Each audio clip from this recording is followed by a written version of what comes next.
Facebook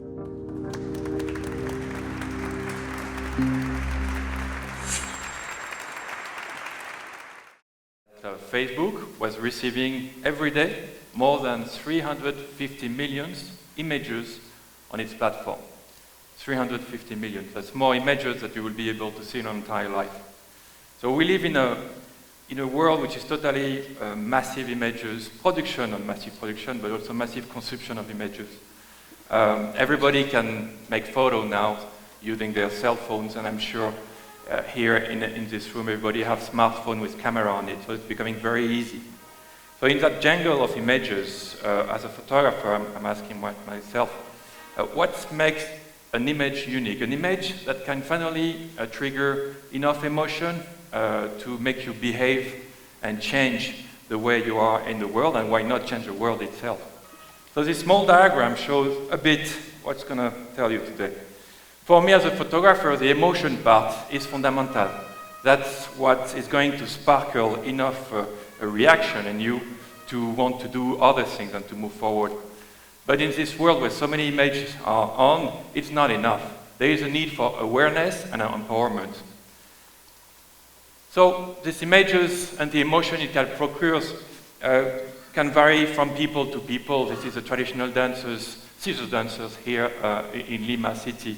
So it will be appealing for some people. Others will be more interested by immersive feeling and weird camera angles. See this photo in Shanghai of this guy smoking through an aquarium. As a documentary photographer, we always look for an image that can encapsulate a whole story. For instance, here we are nearby Chavin, in Ancash region in Peru, and this is a grave filled up with coal minerals in an illegal grave. And portraits and conversations are for me very important to trigger the emotions and to in fact create a bridge between different worlds. The empathy feeling is something you will see very often, trying to connect with the people. Here we are in Papua New Guinea, and this kid is actually witnessing his island that is getting shrinker because of climate change and sea level rising. All this photo, which is pure power, took recently in one of the Takanakwi Andean fighting in the high mountains of Chumbivilca. So all those emotions are the spark which is necessary to engage people. But I've learned in my work as a photographer that it's not enough, especially today where there's so many pictures around. So there is a sense and awareness. And to comment that, I would like to spend a few moments on this picture. This is Florencio Chiliwani Condori. He lives nearby the Osangate Mountains in the province of Cusco. I was doing there a documentary of how people were living in high mountains, way of life, daily life and customs.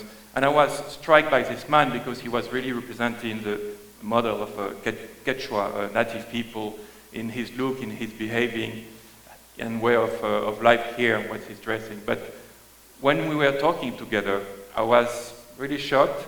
He was keep on saying to me, I don't believe in the Apu anymore. The Apu, they are the gods of the mountain gods of the tradition of Quechua. I don't want to talk into communities meeting anymore. I don't want to chew coca anymore. Why? I asked him why. Because the Bible told me not to do so. In fact, in his own community, there was 300 people and more than 5 different religious churches were there. So that's one explanation. So this encounter really struck me. His piercing look was generating an action and an emotion to me that actually changed my project, what I was doing over there. I realized that all this cultural tradition, all these important values were getting lost for many reasons. This one reason, economical reasons, development reasons, but this was an obvious example. And that's why also in this portrait, he's got one side in white and one side in black. It's kind of contrast way by the way he was dressing, totally traditional, and his mindset was totally switched. So it changed my way of seeing things in this project, and I started, okay, I'm a photographer, how can I actually contribute to value those samples of cultures and put it more into the new generation's experience. And I met this woman, Simona, amazing woman. Let's hear her sing. It's beautiful.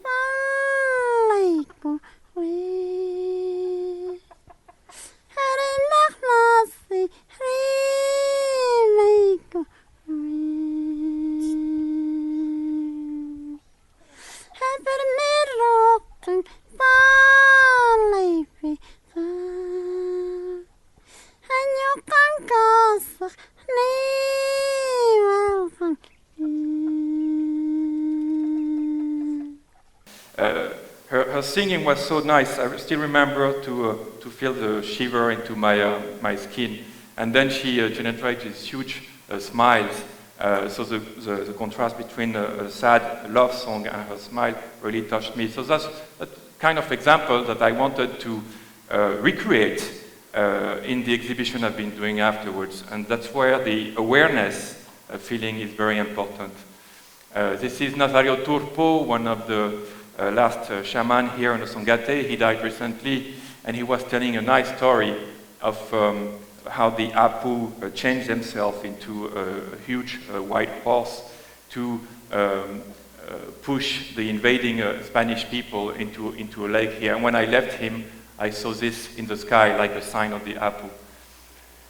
So then, yeah, it's become all this way of how can I do it? I'm going to put together a different multimedia exhibition, which is trying to recreate all those conversations, all those encounters that I had witnessed and felt in my own heart. It's been spread in different countries and different languages. It took the shape of sometime a high-end exhibition, going to UNESCO head office, for instance, just to spread this Quechua knowledge into a wider scale, or sometimes also in the communities themselves to empower the people where they are living, be proud of their culture. When I could, I come back to the community to give them back their photos, and it's a very good gesture of respect and of understanding. In fact, many times I came back with photos, you see some new doors opening and say, okay, I want to tell a story too, and then you move on that. So now you have new tools where you can generate a photo right away. It's quite practical. This is a photo in Papua New Guinea on the right. So this awareness feeling to create those massive multimedia exhibition is an important step, but it wasn't enough to generate action. There is another layer of that, and that's why in 2005 I co-founded the NGO Living Cultural Story Bases, which is basically doing many workshops of photos, videos, and sound recordings to teach the young kids in the community record the stories, traditional stories of their communities and their elders. This to build a digital multimedia databases for them to use afterwards. In fact, I would be very happy if maybe in the future we change 1 hour of mathematics in classroom, but we put 1 hour of those stories generated by the kids. This would be fantastic. And so doing so, they were reprocess their story, relearn their story and their visual experience, doing small multimedia exhibits within the communities themselves, so feeling proud of that, to spread it around. But also, we were so happy to realize that the Cusco Museum, the Inca Museum, invited all the kids to show their production and their work. So you can imagine how this visual experience can generate proudness for those new generations of kids who used not to listen to the story of their grandparents, and now, because of this kind of actions and visual experiments, they were actually embraced it. The project has been quite intense. More than 20 communities over there participate nearby Apurimac, and 80 storytellers participate. 300 stories were for the databases and really numerous exhibitions. Now I want to show you another example, which is now not dealing with culture, but dealing with environmental issue, climate change. I want to introduce you to Charlie Sweeney. We are here in the north of the Arctic Circle Polar, in a place called Arctic Village. We are right in the middle of the Gwich'in territory. The Gwich'in are also the people called the caribou people, because they feed essentially on caribou. 75% of the diet is caribou. And they're facing huge problems because of climate change and the permafrost where they're living is melting. So the caribou are changing routes, otherwise they die if they're going into this new territory which is too smooth. They go down, they drown. This has terrible consequences for the local population of the Gwich'in. They have scarcity of food and all those remaining problems, how they're going to eat in the future if the climate change is changing their habitats. This is just one story of a massive project called Conversation with the Earth, Indigenous Voices on Climate Change. You can see here on this board a couple of work that have been doing internationally to support that. The objective here, teaming up with the NGO Land is Life, NGO based in New York and working with indigenous rights, and also UK company Inside Share, specialist in participatory video. The objective of this was to amplify indigenous voices on climate change. They are the first to be affected by climate change, and yet, paradoxally, they have contributed nothing to climate change. So there's a huge injustice, and we wanted, how can we amplify those voices using visual testimonies, multimedia actions, awareness, and even empowerment, as we're going to see here. So we've been traveling in many places. This is in Papua New Guinea. You see a photo before that. It's not the same village. This is Lao village. This man, Ponsage, is actually posing in front of his devastated garden. His crops, where we have all the food over there, has been destroyed by what they call a king tide, which is like a huge tide which come on a different explication on scientifics. But it came here and destroyed all their food supply. Here we are in Ethiopia, and when you see this piercing look of Shagre Shano, a very wise man, very strong guy, he was wondering why he couldn't use anymore his ancestral calendar to plant their inset, which is a traditional plant over there, which is also contributing lots of their diets. Why? Because they were facing huge erratic changes of rain patterns. They didn't know when to plant. It was destroyed because a huge rain was coming after. And here we are in the Himalayas. That's the consequences that it's known here also in Peru, which is the melting of the glacier and the water consequences that come afterwards. Those are the Zanskari people and the new generation. They don't know where to live. They're forced to leave their own habitat, their own village. So in a way, they are like climate refugees. So this took shape of a big multimedia exhibition. We launched it at a very symbolic moment, which was in the COP15 in Copenhagen. Maybe some of you remember this huge climate discussion that was in Copenhagen in 2009, late 2009. So we were here placing the voices of indigenous people right into the spot where the decision makers were having discussions. So that was the first time, very important milestones for us. And on the right side, this is the last poster that we did a show in Peru at the beginning of this year.